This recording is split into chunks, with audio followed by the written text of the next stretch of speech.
Welcome to Crawlspace. I'm Tim here today with Lance. Lance, how's it going today? It's going fantastic today, Tim. Got the air doctor going up here in the attic so I can breathe. And this isn't an ad right now. It works. I can breathe. My eyes aren't burning. So that is making me feel great. Also, the guests that we have on today, what a fun conversation this is. What an amazing show this guy has, an amazing concept. And Tim, you have an impromptu game towards the end of this conversation where you use the titling of his show and you created this quick quiz game out of it that I think the listeners are really going to enjoy. I know I enjoyed it on the spot there. But first, Tim, I want to conceive about how you're doing. How are you, sir? I am doing great. Thank you very much for asking. Yeah, I'm excited about this conversation that we had with Scott Johnson. Scott Johnson is the host of a fantastic podcast called What Was That Like?, where he speaks with real people in unreal situations. It's really great branding because it sounds like exactly what it is. And we highly recommend that you check out his show. Go to whatwasthatlike.com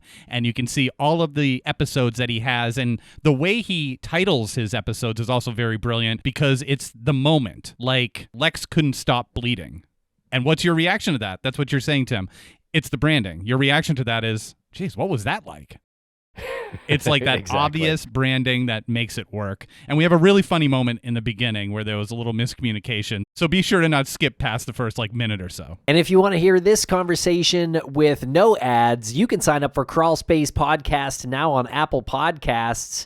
And if you're not an Apple user, you can go to crawlspace.supportingcast.fm. You get ad-free episodes, early releases, and our weekly bonus show, which everybody loves. And Tim, you know what else everybody loves? Aside from their air doctor, air purifier? Social media. They love social media. They do, and you can find us on social media at Crawlspace Podcast or Crawlspace Pod. Thanks a lot for listening, everybody. We're going to break quick for commercial here, and we'll be right back with Scott Johnson.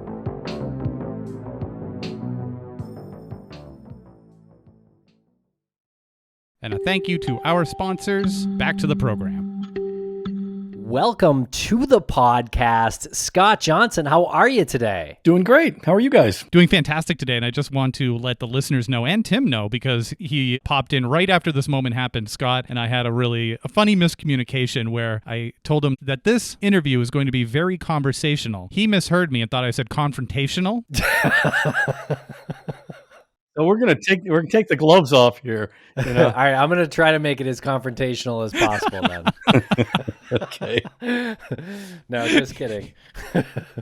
Well, thank you for joining. I am curious about your show. Please tell us about you. What is your background? And then tell us about your fantastic podcast. I've actually been podcasting since 2012. I have a computer business and I have clients all over the country. And when I started listening to podcasts, I thought, I really should probably start a podcast, business related. So I did that. I did like 400 episodes of that. But then almost 5 years ago, I came up with this idea. I found that when I was listening to podcasts, the ones that I really enjoyed the most are the ones where people were telling a story. And even better if it was a true story. And I looked around and I couldn't find a lot of podcasts doing it, at least not the way I wanted to hear it anyway. I already knew how to do a podcast, so I figured I'll just do it myself. So I get started. The first episode was July of 2018. And you've been in the podcast biz since 2012, you said? Yeah, that was when I first started. I just want to make sure that everyone knows we're not having you on to promote something that's brand new to you. This is something you've been doing for going on,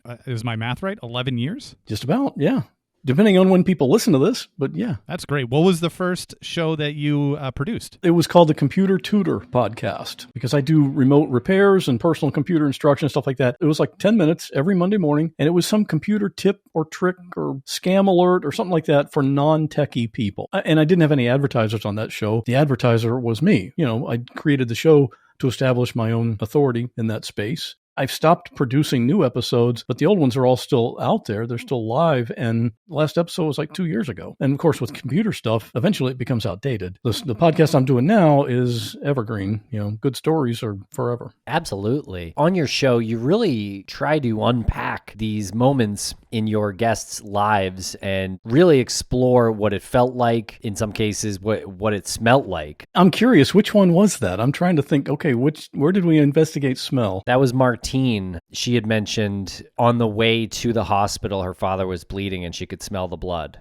In the car. Yeah. I remember that. Yeah. But yeah, tell me about What is your favorite type of guest to speak with on your show? I cover quite a wide variety. A lot of the episodes are true crime. Most of the people I talk to aren't regular public speakers. They don't get interviewed regularly. They just happen to be in the news, or, this one big crazy thing happened to them. They were in a mass shooting, or they crashed a skydive. Anything where people will hear the title of it or the premise of the story and think, okay, I gotta hear that story. What happened there? I don't do any paranormal because I verify the facts of each story, and, it's hard to confirm somebody saw a ghost or something, Other than that, I'm fairly open. I also don't typically do primarily medical related stories.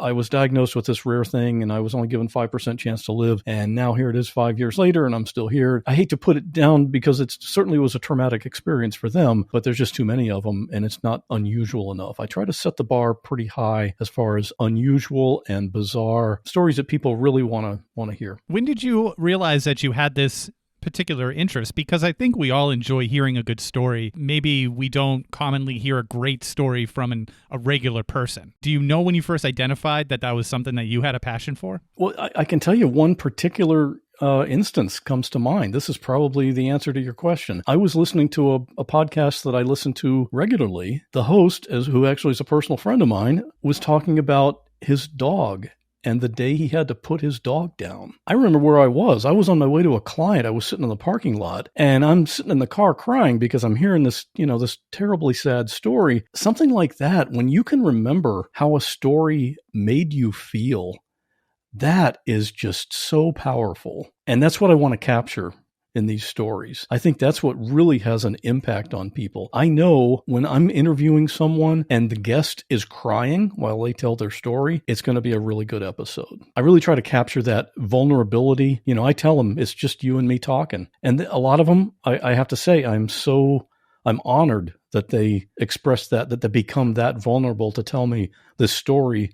Some of them have never told the story verbally in detail to another person. I've had several guests say, that was so good. It was therapeutic for me to be able to just tell everything, and they get great benefit from it. Yeah, you ask great questions, and it does seem like a personal experience for the person telling you the story. They might not be aware of how many downloads the episode's going to get, but they know it's a podcast, right? Absolutely. And a lot of them have heard the show. I'm getting most of my guests now from the audience. Yeah, I deliberately don't tell them how many people are going to be listening. It would be a distraction, I always do a pre-chat. One of the questions I always ask is there any part of this story that you don't want to talk about or that you don't want me to ask you about? It's really very rare for someone to say, yeah, there's this one thing. Usually they say, no, I'm open. What was that one thing? Let's go through all the times. Oh, man. Now I'd have to go back and remember. This is as confrontational as Tim gets. How dare you ask me that question? That was me getting a confrontational.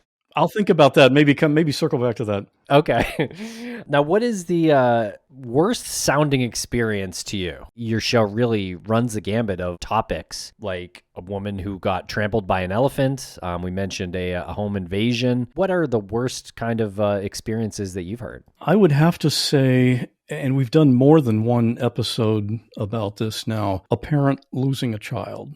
We've covered a lot of graphic things, broken bones and getting shot and stuff like that. I had a man who lost his 16-year-old son to an asthma attack. When we recorded, it had only been 6 weeks since it had happened. And I asked him up front, is it too soon? Should we be talking about this already? Do you want to wait a little bit?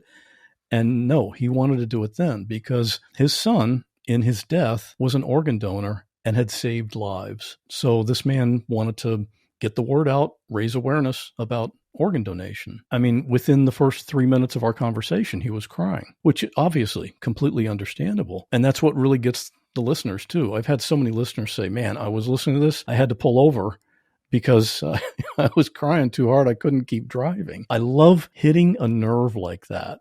And when you tell a story and it's just so raw and the emotion is there, I just thrive on that. I love that. And what is it about that raw emotion that conveys to the listeners that you feel is important for the listeners to hear? It varies with each story. A lot of our stories are pretty dark. Something really bad happened, but I still try to end on some type of a positive note, like how the person got through it, Did they have therapy? What kind of therapy did they get? How did that help them? What are they trying to do with the story? In a lot of cases, it's just to let people know this happened to me, and you can avoid having it happen to you if you take these simple steps. I've always been fascinated with human endurance. So a lot of these are just the fact that this person went through something so horrific, and yet after time has passed, they're now living their life again. So there's hope for that. If other people have gone through that, there's hope for them. Okay, now what about the best sounding experience? Well, I do have some happy episodes. They're not all death and dark and everything. Every once in a while I'll throw in one, just a fun one, like either somebody that has a really unusual job, like I interviewed a lighthouse keeper once, what he does all day, stuff like that. And I had a lady who went on The Price is Right and won the showcase. That was fun. I had another one. One of the early episodes was a woman who was on a business trip. She got to the location and was texting her coworker saying, "Hey, where is everybody? I want to hang out." She texted it to a wrong number. And the person that got that text said, "You texted this to the wrong number, but if I was there, I'd hang out with you." And they just started chatting back and forth. And 3 years later, they're married. So people love that story. Every once in a while, we try to have a happy one. You strike me as somebody who has a good handle on the spectrum of emotions. So when you're listening to a story, or you're telling a story, or someone's telling a story to you and your audience is listening by way of your podcast, can you tell me the importance of having these emotions, being like you're super afraid of something, it's making you laugh until you cry, until your stomach hurts, it is affecting you in a way where you're crying on the side of the road because the story is so like tugging at your heartstrings. So we have like fear, love, anxiety. Like, what's the range of emotions that you consider when people are telling the stories, and why is that important? Yes, it's a huge range. I mean, humans can have so many different emotions, and so many of them, like what the ones you mentioned, are really strong emotions. But I think the whole key is if I can get the listener, or the guest rather, to tell the story, and obviously they're telling it firsthand from their firsthand experience. If they tell that story well enough, any listener who has empathy is going to consciously or subconsciously put themselves in that person's shoes. And man, they're in a plane that's about to crash. They're thinking, man, what if I was sitting there where that person is about to go down? What would I do? You've heard the phrase, the theater of the mind. And that's the whole thing with this. When somebody's telling an audio story, there's few things that are more powerful than that. I don't think it really even makes a big difference what the emotion is, because they can all be powerful depending on the situation. So you spoke to someone who was involved in a plane crash. That definitely sounds completely terrifying. Oh, man. And we got the cockpit recording just before they hit. She had that. This was a medical flight. She was a nurse. When I do the opener, usually I do what I call a cold open, where I just kind of either tell a story related to the story, or I tell what actually happened. And in this case, I'd start right off. Diana was in a plane. She was sitting in a plane. And the pilot couldn't move because he had a broken back. The co-pilot was unconscious. Her patient had died on impact. And Diana knew she had to start getting people out of the plane because she could hear the crackling of fire and the cabin was starting to fill with smoke. But she couldn't. She couldn't stand up because she had 2 broken legs. And then we go into the storytelling, what happened. I don't think that's enough of a hook for me to draw me into listening to the rest of the story. I'd probably just pass. I'd skip to the next episode.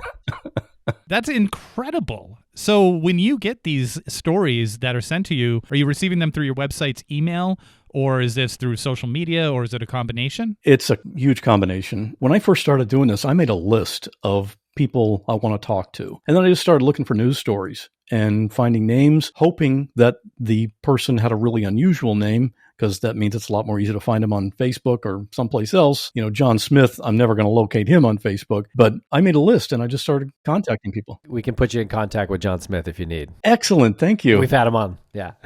This networking pays off. All right. Yeah, I've gotten some from Reddit, Instagram. I'm always looking at news stories. I get a lot of contact from the audience, and I do have a form on the website. Just go to whatwasthatlike.com and click on submit your story. And I read every one of them. At this point, unfortunately, I can't necessarily reply to everyone, but I do read all of them. When you get a story like this woman who survived the plane crash, you read the story. Is there part of you that is almost getting some like anxiety that this might be somebody making it up because it's such a good story for your show? Not usually, no. I haven't really had people try to slip one by, so to speak. If they just send me a really brief summary, my response usually is, it sounds like a good story, but I have two questions. Number one, if we tell the story in detail, will it take at least 45 minutes to an hour to tell? And number two, how can I verify this? And I make sure they understand it's not because I'm doubting what you're saying, but I promote each episode as a true story, so I have to do my due diligence. I can verify it with a police report, online news article, 911 audio. People have sent me death certificates and police reports, and so I want to be satisfied in my own mind that it really did happen. Well, good. It sounds like you must have a good radar when people are maybe embellishing or telling the truth. In true nature of being confrontational, I'm going to test it here. Right now. One of these stories is true and one of them is not. When I was 21, I worked construction and I actually fell off of a crane and was hurt very badly, injured at the job. Also, when I was in 5th grade, I was racing my friend on the street and I was hit by a car. Which one is true? I would say both of those are true. Only the hit by a car one. No. A lot of kids get hit by cars, I have done a couple of fatal car accident episodes. I don't usually do those because they're so common, but if there's some unusual element to it, I'll definitely do that. Real dumb decision by me, by the way, during that street race to just run out onto the street and get hit by a car. Really dumb. Honestly, the person that I would want to interview is the guy driving the car. That's a great point. He worked at a pizza shop on Boston Ave in Somerville, Massachusetts. I remember him coming up to me and my dad who was there. I was bleeding and the guy was like, what can I do? What can I do? And I was like, get my hat. Because I saw my hat in the middle of the street and I pointed to it and he ran over and grabbed my hat and my Atlanta Braves hat at the time and gave it to me. And that was it. That was the last I heard of the guy. Wow. You never had any contact with him after that? I did not. I'm not sure if my parents did or spoke with the pizza shop. But yeah, the guy had just dropped off a pizza. It really wasn't his fault at all. I legitimately surprised him running out from a driveway. So if Tim had emailed you this story, what would you do with him to make sure that this was a true story? Well, if a kid gets hit by a car, I don't know. It depends on the size of the town. It may have been in the local paper. And then, it would have his name. Maybe. I don't know. Maybe not because he was a young child. It may have the name of the driver. You might have pictures that you could send. When you were in the hospital, your parents might be able to confirm, yep, we got that phone call. Matter of fact, if that's the case, I would want to get their commentary as part of the podcast. What was it like to get a phone call from the police or from a hospital that your kid had just been hit by a car? So, yeah, there's a variety of ways, and I'm open. If I always tell people I'm open to other types of confirmation. If you have any other way to verify it, let me know what you think. We'll be right back after a quick word from our sponsor. And a thank you to our sponsors. Back to the program. Tell us about Ella, who was trampled by an elephant. I thought this was an amazing story. Yeah, Ella she's a really nice girl. She and a couple of friends actually were backpacking through Thailand. They stopped at they called it an elephant sanctuary, where retired elephants go to live out their years. It's not really that. People rode the elephants, which is not really the way to treat elephants. But she didn't know that before her friend booked the trip. They went through a long period of training before they could take this ride on the elephants, several elephants going on this trail and, for a couple of hours and they come back. There was quite a bit of extensive training. And part of it was when you get off the elephant, you face the elephant and say thank you in Thai. That's just what they do. They're going on their trail and suddenly the lead guy says, pulling over, we gotta dismount. Everybody dismount. And so she did that and turned to face the elephant and didn't realize that this was an elephant that was stricken with fear because a lot of these elephants are rescued from poachers. And the reason the whole pack was pulling over was because helicopters were coming in. And the elephants recognize the sound of helicopters as danger. And they've seen what happens when helicopters show up. So this elephant was just in panic mode and grabbed her, threw her to the ground, and was jostling her around. And she ended up on her back with the elephant foot on her shoulder. And that's when her friend was at the front of the pack realized, something's going on back here, came back, and then, and then they got her to the hospital. That's a pretty scary situation to go through. I don't know if I would want to have that experience to tell the story or just listen to somebody tell that story because they had the experience. Do you ever get that? You're fine being vicarious? Absolutely. I often tell people you really don't want to have anything happen to you that qualifies you to be a guest on the show. Unless you win the lottery. I'm still looking for a big lottery winner. I've talked to a few. So far, nobody has wanted to come on and talk about how they handled that. Can you tell us about the episode titled Jaina's Hotel Room Was a Crime Scene? This seems like a pretty wild story. Yeah. Jaina she's what you would call the stereotypical social media influencer. Because if you look at her website, she's just glamour and smiling and makeup. That's what she does. She does makeup for brides on the day of their wedding. And this was for her wedding. So she and her bridesmaids were in a hotel. They were staying overnight. They all got matching onesies. And at midnight, they're down taking pictures in the lobby and just having a great time before the wedding the next day. And so they got back to the room. They're going in the room. It's like 3 or 4 in the morning. And the fire alarm goes off. They're thinking, what's that? Oh, it's probably just a drill. But come on, 3 o'clock in the morning. They don't do fire drills then. And some other guy came out of his room next door and he said, it's probably nothing. And so they went in and they went to sleep. But the reason for the fire drill was because down in the lobby where they had just left was a gunman, a man with a gun. And this is in Canada. They don't have gun problems like we have here in the US. So now everybody had to stay in their room. And it was hours and hours long standoff. They just barely got out in time. Fortunately, she was able to do all of her bridesmaids' makeup and hair and her own hair and everything to be ready for the wedding when finally the GM of the hotel and the police, the groom, put out on Twitter, my bride's trapped in the hotel. And then it became a big news story because there's a huge standoff. All the streets are blocked off, but yet there's this bride that has to get to her wedding. That's the kind of story that local news stations love to cover. So they finally got rescued. They got to the church with like 5 minutes to spare. Of course, everybody's at the church thinking, is it really going to happen? Are they going to get here or no? But they did. I'm curious if you ever maintain a relationship after your guests tell the story. And I want to reference one of your earlier episodes about Samantha. Samantha only sleeps every 8 days. And that made me wonder, do you ever check in with people like Samantha and make sure that, they're doing okay after they've told you these stories? Sometimes I do.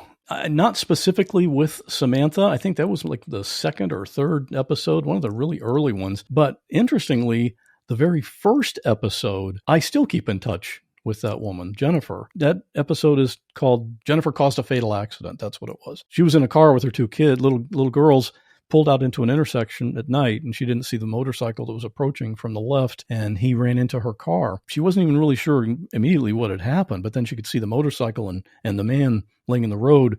She pulled over, left her 2 little girls in the car, went over to help him, and I actually have the 911 audio that she made from right there as she was in the road, and he ended up dying. Boy, talk about some emotions there. You've got to figure the guilt that she would feel, even though it was eventually determined it wasn't her fault. The guilt, the PTSD that she was actually diagnosed with, the financial burden, having to hire a lawyer and go through all that. Not to mention having to tell your little kids that, mommy might have to go to jail. Myself, being a podcaster, I told her, you need to have a podcast. I don't tell that to most of my guests, but in her case, you think about what almost ensures the success of a podcast. If you have a niche topic, but a huge audience. When this happened to her, she was looking for resources to, group therapy or online groups or anything like that. There wasn't anything. But yet think about how many people are in car accidents and kill someone. It happens every single day here in this country. And where do those people have to go? So it took some prodding, and after a while, she did start her own podcast. So yeah, we still keep in touch to this day. She speaks at conferences, and she has written a book about it since then. I could just tell that a situation like that, if it happens to somebody, they're going to be looking for online resources, and there was nothing. But yet there's tons of people that happens to. Yeah, and I've kept in touch with some of the other ones as well. That's a great answer, because it's encouraging to hear somebody understand that as they are producing these episodes and putting it out there to the world, that there is an obligation, regardless of whether or not you think there is, to your guests and to your audience. And you just giving her that advice, I mean, look what that did. So you're sort of indirectly being an advocate for people in her position and positions like that by having these guests on. And if you feel the need to tell them or give them a piece of advice that might help them. Absolutely. I'm a strongly empathetic person. And yes, if I can see some opportunity to be able to help someone, and in podcasting, you don't look at other podcasters as competition. We're all in the same game. And if one helps the other, then it helps everybody. If she starts a podcast and it turns out to be bigger than my show, that's fine. It doesn't hurt me. It helps her and it helps everybody else. So it's a good thing. Well, it better not be bigger than this show. Is there any podcast bigger than this show? There better not be. No. What is her show, though? She talks about people that had that happen to them where they've accidentally killed or injured. They're called CADIs, C-A-D-I, caused accidental death or injury. And so she talks to people like that or family members or, anyone adjacent to that type of situation. Tell us now about Margy's dad, who was a hoarder, if you don't mind. Yeah, that was a fun one. And she's one that I keep in touch with as well. Margy was teaching overseas. I think she was in Taiwan. She was teaching English over there. When she got home one day, her roommate said, "You need to call your mom." And she knew something immediately was up. It's funny how she talks about her mom. She loves her mom to death, but she really explains it very clearly. She said, "My mom is not one to mince words. As soon as I got on the FaceTime, I could tell something was wrong, but she said, 'Dad's dead. He killed himself.'" I mean, how do you handle a message like that? But she was overseas. They're back in the United States. They live in Rhode Island. She quit her job. She went back home. That's when kind of the big second part of that story came out, is that her parents were hoarders and they were in a huge house. They've been in there for many years. She described the process. She didn't get another job when she came back. For the next 6 months, her job all day was clearing out the house because she wanted to make it livable. Her mom was still going to stay there. And she kind of had that in the back of her mind that she was going to do that someday for them. But this is what kind of triggered it to put that into action. And yeah, you can see on my website in the show notes, you can see before and after pictures. And she talks about that whole process. And it was really interesting. That's probably an episode I'll never listen to, an experience with a hoarder once. Without getting into the whole story, it's not just the stuff that they have.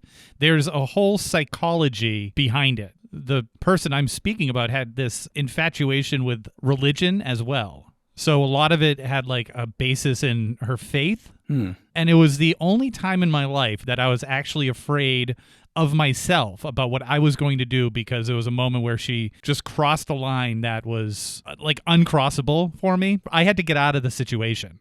I had to get into my car. I had to drive away because I was afraid of what I could do. I felt my temper escalating to a point where I thought I was going to cross a line, and I didn't want that to happen. So there is this whole thing that comes with hoarding, and I think it's a bit sensationalized when you see like those TV shows. It is. It's a mental illness. And yeah, I think the TV shows really do.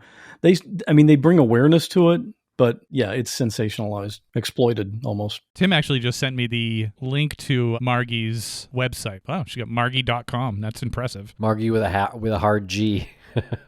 Yeah, she's a podcaster herself. That's actually how I found out about her. I already knew about her, but when I listened to that first episode, she kind of told an abbreviated story of what she told on my show. Her show was super popular. And we'll be right back after a quick word from our sponsors. Thanks to our sponsors, and now we're back to the program. Have you ever had a story come to your attention that has just been too much for you? Too much in what way?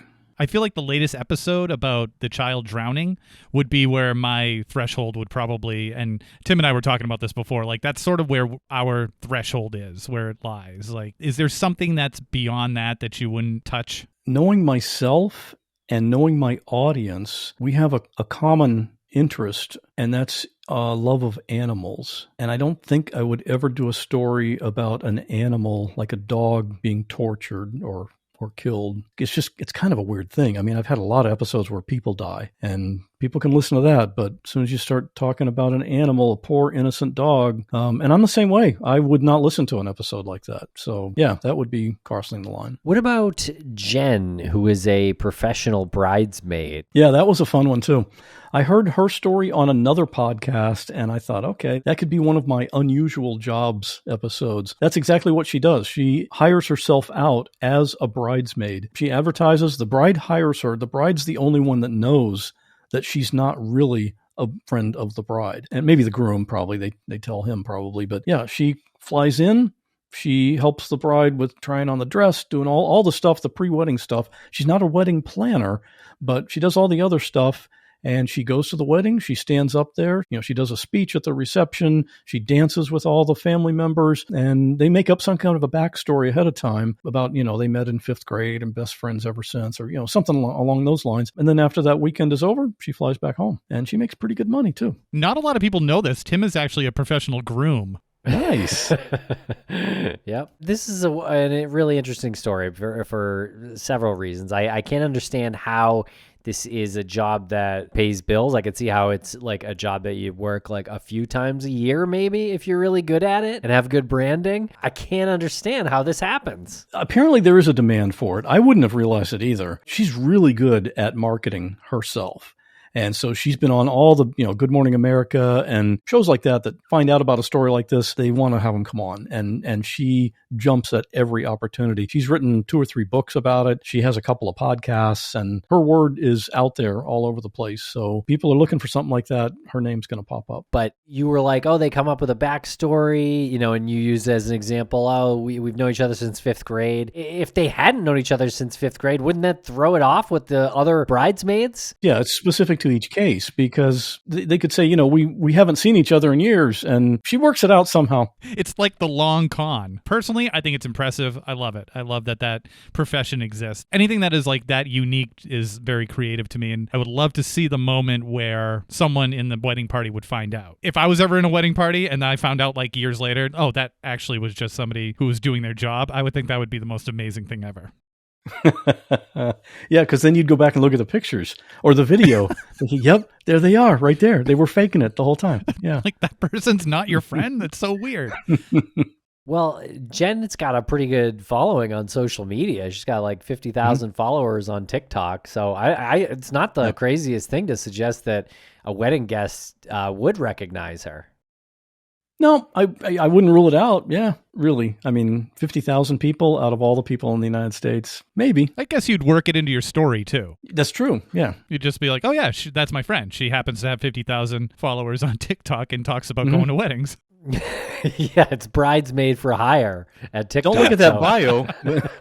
Just be like, well, that's just what my friend decided to do. It's just a coincidence. She happens to be my bridesmaid. Yeah, she's a real bridesmaid in this wedding, though. Yeah. Recently, Scott, I came to terms with a fear that I have. When we spoke with a wonderful gentleman, Larry Mullins, from a great show called Your Weirdest Fears. And Tim and I went over our fears with him and a bunch of other ones, and it was a great conversation. But I finally came to terms with this fear that I have, that because I asked him, like, hearing all these stories, are you afraid that you're somehow, like, manifesting it to happen to yourself? I have this thing where, like, if I hear, like, something so random, if I hear that and I start thinking about it, it might happen to me. So then if I talk about it, it'll definitely happen to me. So I just try not to talk about it. But I'm getting better with it now after speaking with Larry Mullins. Anyway, do you have that fear as well, that if you hear all of these stories, you're just simply asking the universe to provide you with something along those lines? No.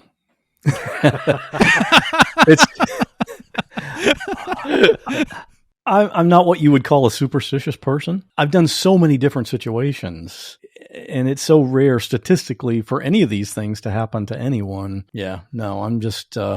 I guess I kind of look at it as, I'm glad it wasn't me. I'm sorry it happened to you, but I'm glad it wasn't me, which is, I think subconsciously, that's what a lot of people, when they hear these stories, think, man, I am so glad that I've never gone through that. And on the other hand, you mentioned the most recent episode with Ashley, who lost her little girl and drowning in the pool. I've had many people after that comment saying, I couldn't imagine listening to this episode. I still listen to it because this happened to me too. I lost my child. That's really the value of this. People know that I'm not alone in this. And there's other resources and ways for people to help each other having gone through the same thing. What is your dream guest? Oh, well, I'll tell you a few of the people I'm looking for, but then my dream guest is not on this list, and I'll tell you about her as well. I'm looking right now for someone who survived falling off a cruise ship while it was underway, someone who was a passenger on a train that went over a cliff, someone who inherited an island or a castle from an unknown relative,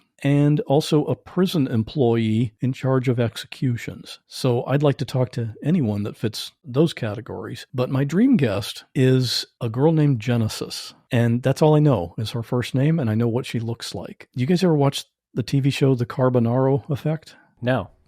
Michael Carbonaro is a magician. So it's kind of like a candid camera setup. He's like an employee in a shop or something, and the unsuspecting person walks in, and he does some amazing magic trick. They're blown away because they don't understand what just happened. And he just tried to kind of explain it away. But he's a magician. He does this kind of stuff.